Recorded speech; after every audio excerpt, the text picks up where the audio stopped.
Vou dar um exemplo aqui que eu sempre dou em algumas aulas, que é o seguinte: você pegou o teu carro e foi para o trabalho. E aí o teu carro quebrou, alguém bateu no teu carro, tá? É natural que assim, de modo mais imediato, tu fique puto, né? Porra, bateram no teu carro, cara maluco, de repente o cara tá embriagado aí que tu fica mais puto ainda. Só que, por exemplo, vem um certo tipo de movimento de rejeição. Puta que pariu, que merda, essa porra precisava acontecer, né? Que merda. Não queria que acontecesse isso, vai atrasar toda a minha vida. E aí você considera isso você considera um problema, tá? E para algumas pessoas isso pode ser o fim da picada, assim, uma catástrofe, entendeu? Só que onde está a solução para o carro quebrado? Está na própria realidade. Só que como que a realidade aparece dentro da nossa cabeça? Quando a gente fica puto com esse episódio, tá? Se você é o personagem aí desse episódio, do carro acidentado, esse episódio ele se absolutiza dentro da tua cabeça. Aquela é a realidade para você. Então, assim, é um episódio dentro de um todo e nesse momento você absolutiza o episódio. Então, o episódio vira a série inteira, né? Você tem um seriado que são vários episódios, conjunto de todos os episódios, e existe uma linha que transpassa todos eles e que dá o senso de coerência e unidade da narrativa. Quando você fica puto com esse episódio e absolutiza ele, a sensação é de que a realidade está contra você e que ela te ameaça. Só que aí, beleza, isso acontece, mas a solução para aquele problema, digamos assim, está onde? Na própria realidade. Então, quer dizer, existe uma coisa chamada mecânico, né? Existe um ser chamado mecânico. Existe uma coisa chamada guincho. E até então,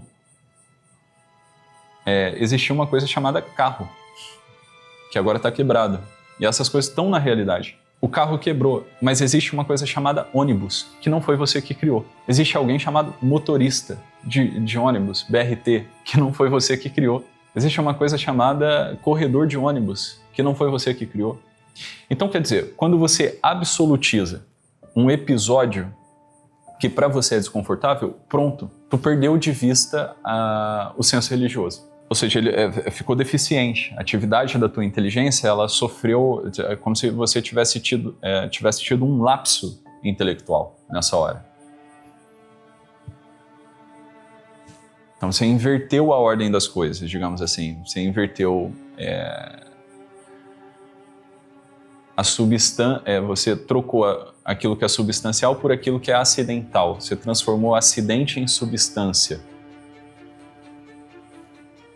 Você absolutizou algo que é relativo. Então existem coisas relativas e existem, né, as realidades absolutas.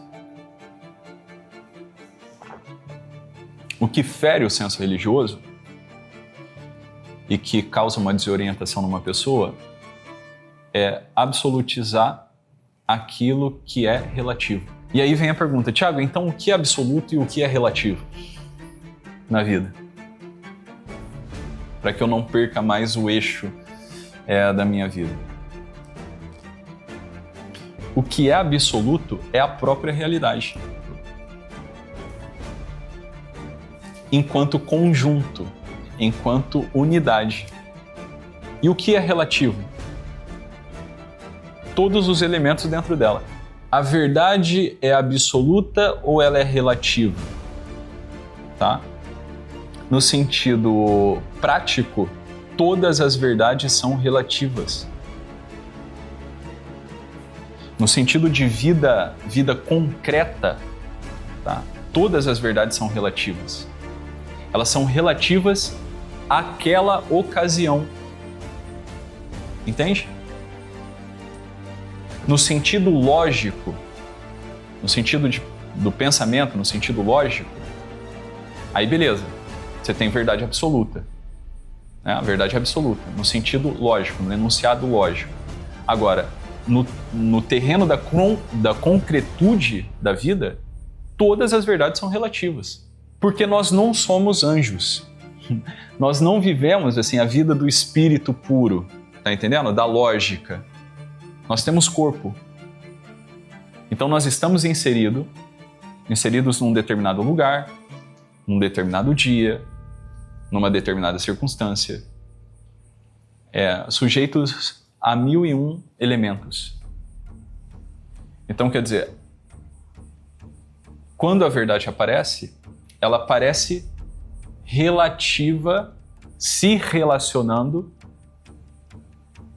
com aquele episódio ali. Dá para compreender? E essa, inclusive, era a dificuldade, por exemplo, dos fariseus, dos doutores da lei, aceitarem a verdade encarnada, que é nosso Senhor Jesus Cristo. Por acaso pode vir alguma coisa boa de Nazaré? Não é essa a pergunta que eles fazem nas Escrituras? Por acaso pode vir algo bom de Nazaré? Ele não é o filho do carpinteiro? Esse daí não é o filho do carpinteiro? Tá entendendo? E isso se manifesta hoje em dia, principalmente na boca de alguns ditos professores ou influencers religiosos, tá?